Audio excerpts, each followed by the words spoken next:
Hi there, Llyn Hunter, Llynhunter, and today is Thursday, and it's December 25th, and because it's Thursday, December 25th, I thought we would do a Nissa or Tomte. And if you are celebrating Christmas and or the gift-giving time of the year, the Tomte or Nissa is where our Christmas, the idea of Christmas elves come from. They are a traditional house elf in Scandinavia. They're known in Denmark and Norway and Sweden, and they are basically bearded little men who are like gnomes. They aren't gnomes themselves, they are like gnomes, they are house elves. And they have, they're usually small with a gray beard and a red cap, and usually traditionally woolen coats or garments, and they take care of the animals and your house, and they protect you unless you are mean to them, or unless you disrespect them, and then they will cause mischief. And so also the idea of the red caps and the gnomes, usually these guys, if you think garden gnomes, that's where the Tomte come from, or the Nissa. And they're where we get the idea of Santa's elves who make all the toys at the North Pole are based kind of on the Nissa or the Tomte. And a lot of times their red cap comes down. You can see I'm doing this really, really fast. It's the holidays. I don't expect you to hang around here. I expect you to be with family and friends, and you're kind of cruising around the internet, or you happen to get an email from me from my Patreon and said, hey, I'm putting something up, but this is my little Christmas Tomte. I used to work for a lovely lady by the name of Berta Hedstrom. One of my jobs when I was going to art school to earn back my money to go to Art Center was to work at Berta Hedstrom Imports, and she would get these marvelous carved wooden Tomte from Sweden and Norway. Well, Norway are the Nissa, but the Tomtes would be made out of wood, and they'd have little knit caps and what have you, and they were wonderfully delightful decorations that people could put up their house in the holidays. And you can see I have just done this as fast as I can, and I'm thinking about just, here we have, when you do a cap, that little triangle and drop, and then, round beard, round tummy, his arm. And what I'm doing is I'm basically, the way I work is that I think of kind of an image in my head, and it's between the what I see in my head and what I'm thinking about on the paper. And I will just draw everything down as fast as I can, and then if it's not quite in the right place, it's like I want to give him a little bit of arch to his back. It's like I should have put a line of action in here. But I can already feel my line of action is about there, and he's got a tummy that's in here. And he doesn't have really, he's got more or less, his belly is literally hanging over his legs. But again, this is a fanciful creature. Fanciful creature. There we go. And it's like I can play with the proportions. I'm giving him kind of, as the term is, chibi-esque. His head and his body are almost the same size. And I'm giving him this great big nose, and I'm giving him elf ears. Now, mind you, most Tomte don't have ears. You just see the beard. If you get carved Tomtes, they won't have little elf ears. But I'm going to give him little elf ears just because I feel like it. And that's my rough. Okay, now I'm going to take my good old kneaded eraser. I always pull this out, but I like to bring it up because if you're just tripping across my video and you've never seen one of my videos before, I like to use a kneaded eraser. It's basically latex that's got air spun into it. So it's the equivalent of silly putty. If you've ever played with silly putty, you could use silly putty for this. The masters of the Renaissance would use kneaded erasers, where instead of a kneaded eraser, they would use bread dough.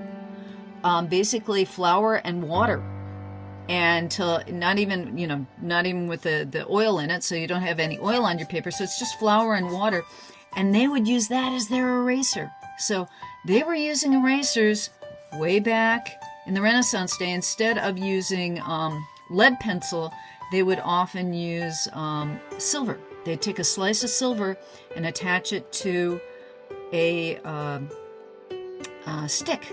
Just twine around a stick with a slice of silver, and try it sometime. We still have silver on our coins, but silver will leave behind a light line, so that if you're afraid of putting something down in ink first, you can again draw it in pencil, and you can erase the silver line after the fact, or you can erase your pencil line after the fact. So I'm going to go over our nice little elf gentleman with ink first, and I'm going to do this as a rather loose pen and ink. I'm just going to give him really light whiskers really fast. I'm giving him mittens. He's going to have red mittens, because most Tomte do. And like I said, you can find Tomte if somebody's got a Swedish gift shop around. I live in Central Coast, California, and we have this marvelous little city nearby called Solvang that was settled primarily by Danes, people who came from Denmark, and they settled in Solvang. And it has become a marvelous little tourist town that if you can't get to Denmark and you can't get to Scandinavia and you happen to be in California and you want to feel like you're in Europe, come to Solvang. Solvang's great.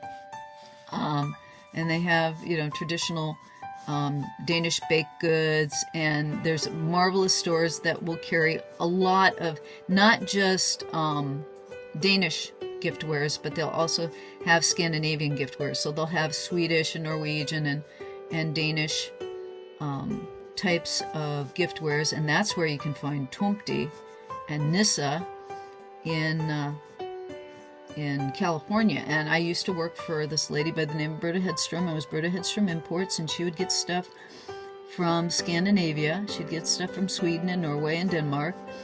And so I worked in her warehouse, and it was like Christmas all the time in her warehouse, because we had all kinds of straw Christmas ornaments, and we'd have wooden carvings, we'd have Norwegian carvings, and you'd always have Tomte around, and you were always pulling Tomte. And they're just marvelous little, why do you need Tomte around? They're just kind of like bric-a-brac. Give him some shoes. And you'll notice it's like, I pointed out this wrong. I do kind of a sketchy line. It's like connecting the dots type line rather than a full-on fluid line when I first start out, just because I don't do a really good straight line, and I'm still at, having been doing this for how many years of my life, not fully sure of my own line. It's because he's got the nose, his nasal there, and again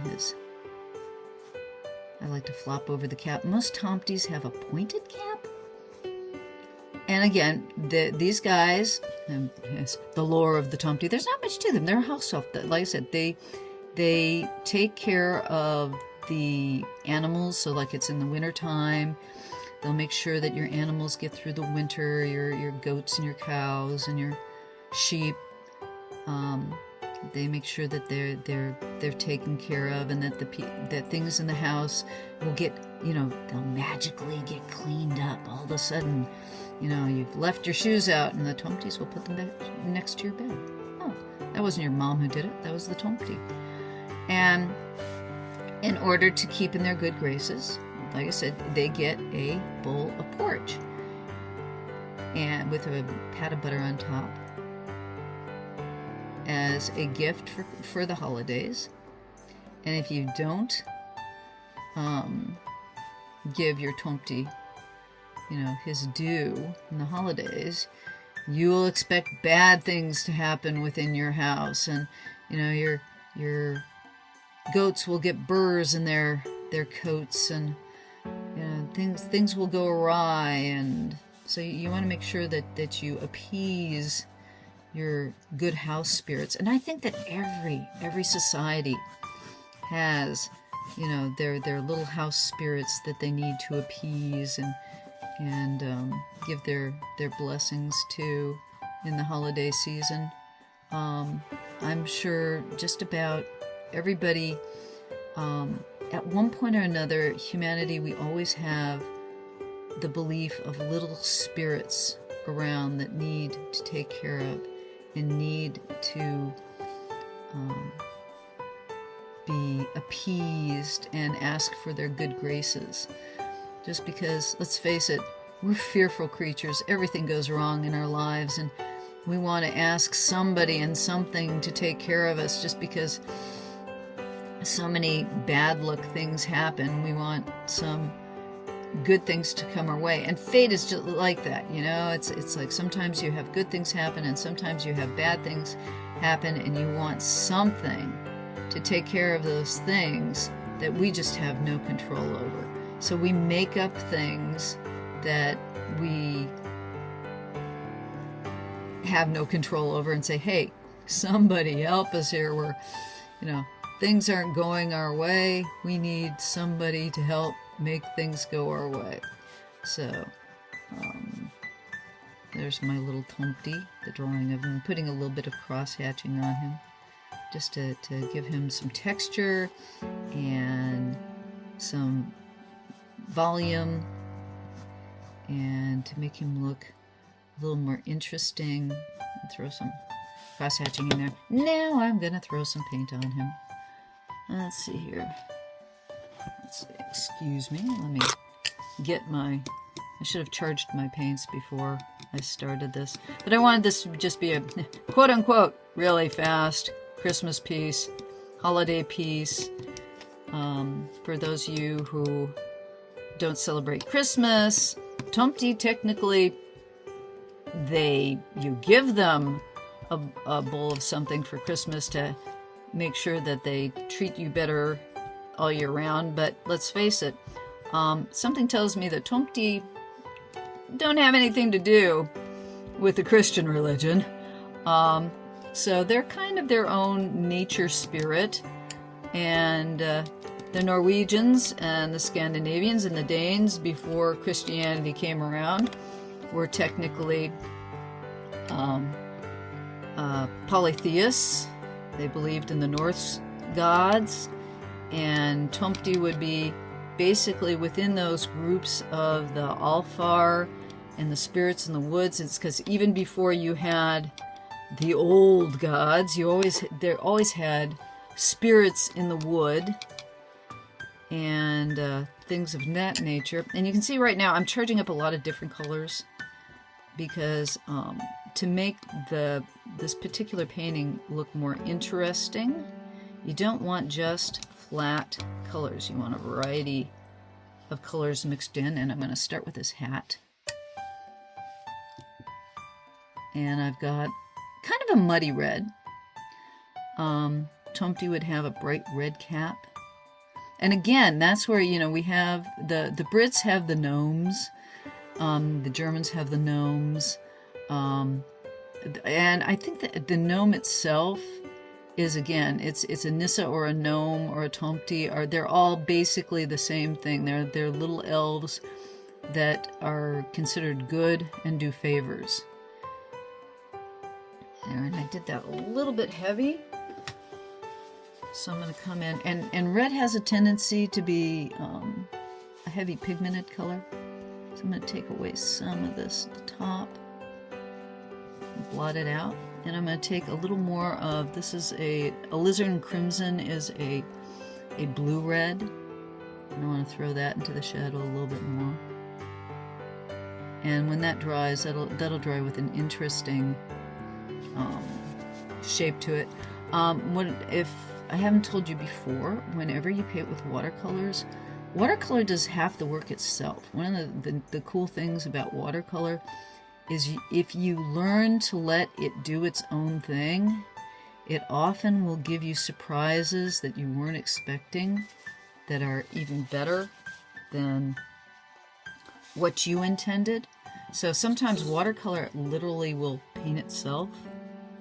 Okay, now we're gonna want to get, I don't have a real black here. I'm making my gray out of, basically it's a sepia, and I'm throwing some blue into it to get a real gray. I'm going to start a little light, and then I'll come in and probably give him purple shadows, or if this goes down too dark, I'll blot it back and then come back in again. Because sometimes, I'm not real sure when I'm going through it's like which colors will look more pigmented and which won't. And once I get done with this, and you'll notice I gave him his beard more of a red brown, and I want the gray of his coat to be more of a blue brown. Okay, there's his coat, and I got red mittens that I need to deal with, which I want a little bit slightly different color than his hat, so I'm throwing a little bit more of the Alizarin Crimson. This is a cadmium medium, I believe, up here. It's a medium red, so it's more of an orangey red, and I want his gloves to be more of a blue red. So I'm throwing a little bit of alizarin into them, and that's a little bit heavy again, so I'm going to blot that. When a color goes down too heavy, with watercolor you can always go darker. Sometimes it's tough to go lighter once you lay the pigment down. You can usually add water to it and pull it back up again if it goes too dark. But I find that, I'll blot it and go, okay, that's a little bit dark. I'm going to come in after the fact. And if you haven't been doing watercolor for a while, or you're just trying it and it's something new to you, be ready to make mistakes. And always, making mistakes is a good thing. I find that a lot of times when I make a mistake that, okay, something that I didn't intend it came out weird, I want to redo it, and when I redo it, it comes out even better than I originally intended. Or it comes out differently than I intended, and it's okay. One of the things, too, is that you got to remember, nobody knows what you intended in the first place. And happy accidents are usually good things. Okay, and this is supposed to be kind of like holly in the background. And with greens, it's like the green you get out of a tube is never, ever right. It always looks, how shall I say, man-made. It's never a natural green. It doesn't feel like the greens that you get out in the real world. And so a lot of times I will add, start out with like a Prussian blue and add yellow to it. Greens always, if you want to dull them down and make them look more natural, add some red to the green. It will brown it a bit, but here's the thing. Most greens in nature have red in them. My favorite instructor for color when I went to Art Center was a lady by the name of Judy Crook, and she knew everything about color. But my favorite lesson about color is that shadows always go to their complement. It's a standard lesson when it comes to color, is that shadows always go to their complement. So if you take red to a darker color, add some green to it. Or if you want yellow to go darker, add some purple. And a lot of times that's why I leave a dirty palette. You can see I'm mixing like weird colors together, and I get more interesting colors that way and more natural looking colors that way. I'm not worried about quote unquote a pure color, because in nature, colors have a variety of intensity, and by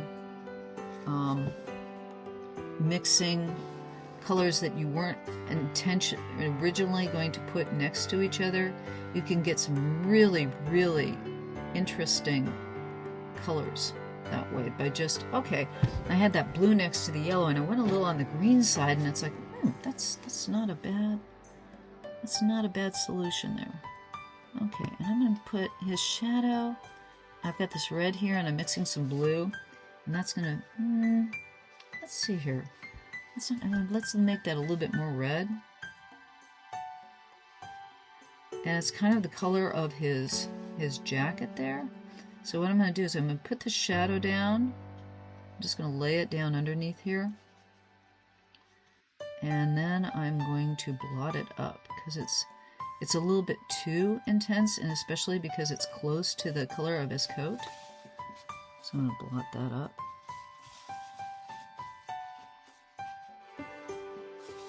And then I'm going to throw a little bit more blue into it, I think. Maybe a little bit of Alizarin Crimson. Get it a little purple. I like purple shadows a lot. And be careful with purple. Purple is one of those colors that goes really dark really fast. I'm not sure why that is. I just have found that purple's just, you've really got to be careful with purple. Get ready to blot it up because it's gone too intense. And I'm kind of liking. That'll do. That'll do me. Okay. And I gotta do his nose. The man, he is a man. He's male. I do not know why Tomtes are primarily male. You'll have female Tomtes too. But he's got a beard, so he's got to be a boy. Girls don't usually have beards. Some trolls, from what I understand, I have done trolls and have had requested trolls with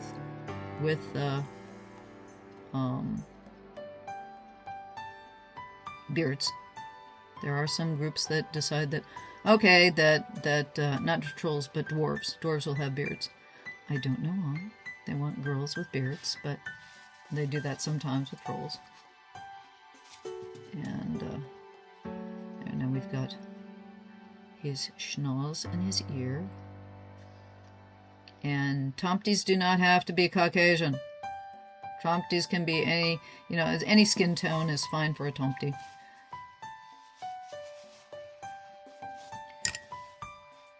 They're humanistic critters. I don't see why we can't have black Tomtes as well, or Tomtes with darker skin. I'm going to give him a little bit of red on his nose. There we go. A little bit of red on his ear. Because he's been out in the cold. And he came in from the cold. And when you come in from the cold, your body will do that. And then I'm going to throw a little bit of blue splotching in the background for some texture. So we get some nice texture to our Tomte. And of course he's got a wooden spoon and wooden bowl, and I haven't colored his porridge yet.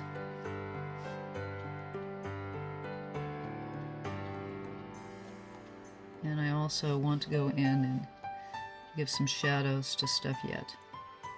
But we're just about done here with our holiday Tomte. And I'm sure that Muslim people in Norway and Sweden and Jewish people and Buddhist people in Norway and Sweden, they've got Tomtes in their house too. Tomtes aren't about religion. Tomtes are about spirit. And if they are about religion, it's old religions. And the spirit of the woods and the spirit of the forest and the spirit of the home. And they're probably originally spirits in the woods. And they need to come in the wintertime and get warm. And so if you treat your Tomtes well, they will treat you well. And I think that probably everybody in every land around the world has got house spirits that need to take care of their people, and you need to take care of your house spirit. And once a year we're about gift giving, and make sure that your house elves and your Tomtes are well looked after, and they will look after you. And I gotta color my berries here. It's like I'm doing this all pretty wet. It's not drying real fast. I should pull out my blow dryer and blow dry everything as I paint it, but let me give it a moment here. I'm going to stop this, and I am going to blow dry this so we can finish up the drawing. Okay, I basically took my handy dandy blow dryer to this thing, and what that does, if you can see how the paint has expanded and changed color. And in the meantime, what I'm going to do now is I'm going to go over my lines, my nice little scribbly lines, and I'm going to clean them up. I'm going to give this a nice heavy outline. And what that does is that I still have some scribbly lines in there that keeps giving it a little bit of life. And now I'm going to, you can tell the way I am approaching the line is much different now. I'm giving it a much harder edge, and I'm going to still dance a little bit.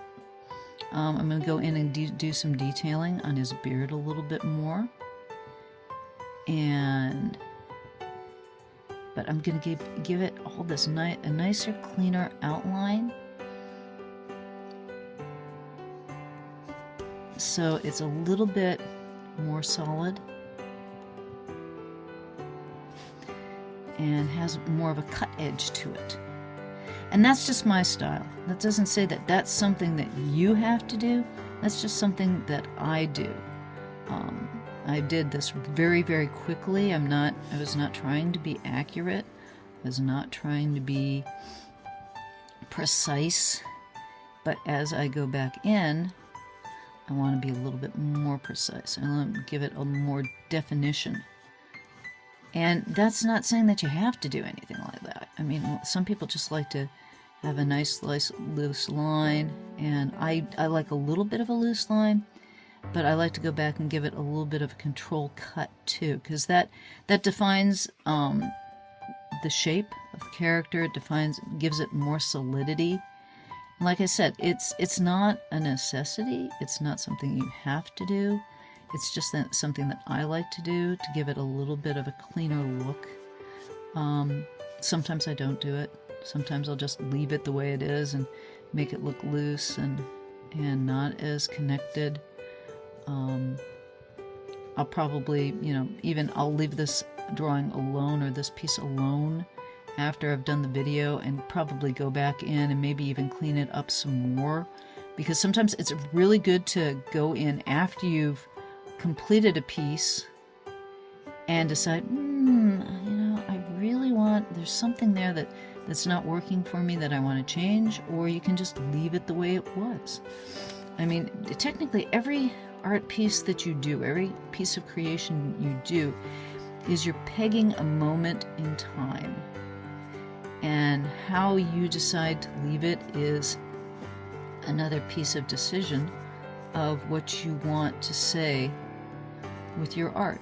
And if nothing else, it's a moment of time where I'm spending time with you on this marvelous holiday morning, because I wanted to share some of what I love most in life, which is drawing and playing with stories and playing with tales. And I enjoy fairy tales from around the world and creatures and monsters and all those things that other people have created. And this is a piece of the holiday spirit. And I hope that you are having a marvelous holiday wherever you are, that you're taking a break just because the turkey's finishing or the ham is finishing or whatever you are baking in the oven is getting done for your friends and family. Or maybe you come in after the holiday and you just want to break and have some fun. Go and create your own house elf. This one's going up in probably my kitchen or a friend's kitchen, in order to know that my house elves, my Tomte, are taken care of this year. Left out my bowl porridge, because my husband makes the best porridge in the world. Troy makes the Supergirl. That's what we have for breakfast every morning, so we always have a little extra for our house elves. you have a marvelous holiday. Thank you for taking the time to come and watch this. I hope that I have given you some ideas of what you can do with your house elves for the holidays. Make your own house elf, make your own Nissa or Tomte. And I am Llyn Hunter. Make sure you sign your work. LLYNHUNTER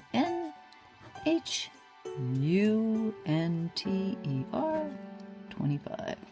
You guys have a great holiday season, a wonderful new year. And again, thanks for stopping by. Join my Patreon. Give me a subscribe and a like. It doesn't cost you anything, and it really helps me. Thank you again. Bye-bye.